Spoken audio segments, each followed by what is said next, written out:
having a great base of wrestling is important. Even though there's antics and showmanship and this guy's jumping off this thing and going to the building and bringing the car in and doing all this shit, there's still the basics of wrestling is always very important because, as you know, with catch wrestling, like it taught a lot of wrestling, and myself included because I came up old school, to have real respect for the holds and to be able to get out of holds, put people in holds, know how to work them or know how to apply them where you fuck someone up if you had to. So I always appreciate that about the basics of pro wrestling. Did you ever amateur wrestle? So, dude, yes. So, especially in Pennsylvania, I got there in Allentown, the whole area in Pennsylvania, as you know, like they're great wrestlers coming out of Pennsylvania and Ohio. But I love pro wrestling. So I was 15 years old. Wrestling coach, who was also the football coach, was like, "Hey, why don't you come out, right, for wrestling? You come from a wrestling family." I'm like, "Yeah, great." And I had this thought in my head, "I'm gonna fucking kill this." Great. Right. Because my dad was working my ass out on the mats when I was 5, right? And the Von Erichs were working me out when I was 5, right? And so I had this base, holds, lockups, everything. And my first wrestling practice, I was like, "Fuck. This is the most boring shit I've ever felt in my life." And I told my guys I was like, "Guys, because I was just so now conditioned. Now, of course, it's the hardest fucking sport out there. It's the hardest sport. Hardest fucking sport. I have so much respect for it. But you know what it was? It was just me at 15. Dude, I love the pile drivers. Right. I love the bad guys. I want to be a pro wrestler. I get it. I get it. Yeah. It would have been an interesting turn of events if you wound up going to Pride. Oh, my God. Did you have an idea where you were going to train? I had no idea. I felt like I'm spinning here. Did you have any experience in striking? A little bit, very little. My dad was a great amateur boxer. He sparred with Foreman.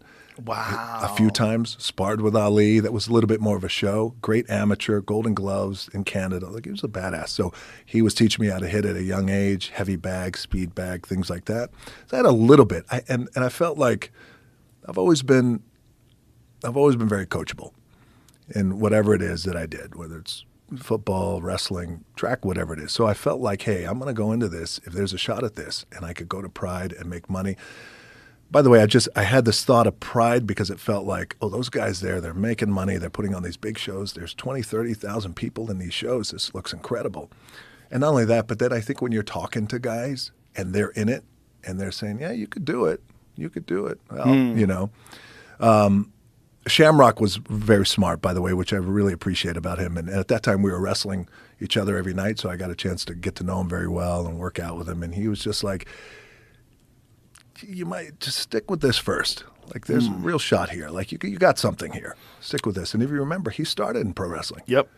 And then went over when you were there, right, in the early days of the UFC. Yeah, he was dominant in MMA in the early days. He was one of the first guys to figure out conditioning. His gym, the Lion's Den, was notorious for being absolutely brutal with their strength and conditioning routines. Yeah. They would put people through a fucking gauntlet to join that team. And it was one of the most difficult teams to join.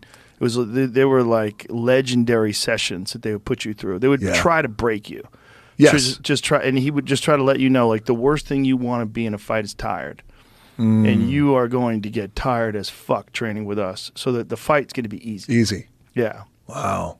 And they developed some amazing fighters. Yeah. So many. The early days of MMA. His brother Frank was one of the very best. He was one of the very best complete MMA fighters, in my opinion. The first truly complete MMA fighter we saw, and a guy with insane cardio. Insane. And that was one of the things about Frank, is that he could just fucking go forever. Yeah. And he, like, when he beat Tito Ortiz, Tito was much bigger than him, stronger than him.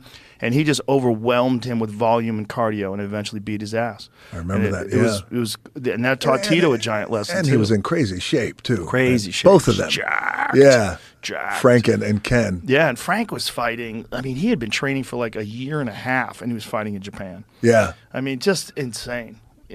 But he was just a quick learner and just fully committed. And by the time he became UFC champion, I mean, he just had an arsenal of skills. Yeah. He was the first truly complete MMA fighter, and people for whatever reason they forgot how good he was. Yeah. But he was in my opinion the first real complete, Yes. like fully well-rounded submission artist. He could knock you out. He was a dog in a fight.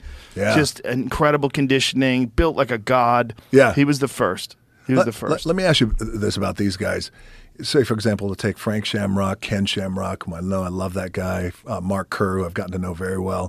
Do you think these guys, I don't want to say were they ahead of their time, because they were all founding fathers. Yeah, right? they're pioneers. Pioneers, man. How do you think those guys would fare today, even with the insane mindset that those guys had, right? I feel like with the different kind of coaching, how they were coached back then, I feel like they would still dominate.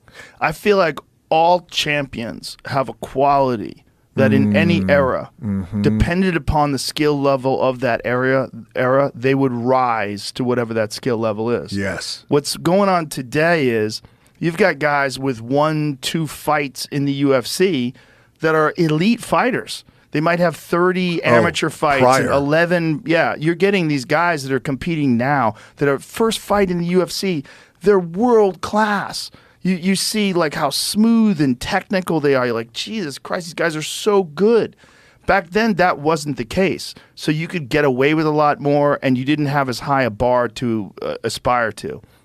But champions rise to the level of competition that's around them. That's right. And I think guys like Frank Shamrock or Ken Shamrock or Hoist Gracie, they would rise today. They would all rise today because they're champions. This is like there's a mindset. That's right. They would just have to do things differently, and they would have to check leg kicks. In what way? They would have to know every aspect of it. Like Hoist in the beginning, very little striking.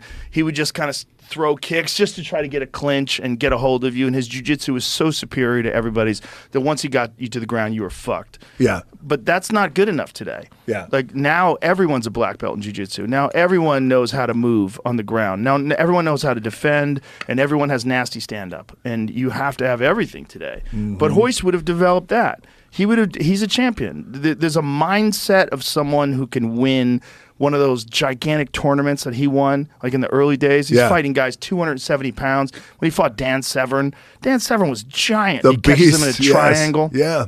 Hoist and is a champion. multiple fights a night. Multiple fights a night. Multiple fights a night. Yes. Yeah. The champions are champions. And the thing is, the level of competition today is so high that it's like there's more required of everyone. But I feel like champions are a very unique breed of individual, and champions would rise in any era because they would figure out what they need to do in accordance to like what's the competition and who's around them, and they would rise to that occasion. That's right. That's what I think. Hey, woman, since your man ain't got no heart, why don't you go to our apartment tonight and I'll show you a real man? There you go. What? Fuck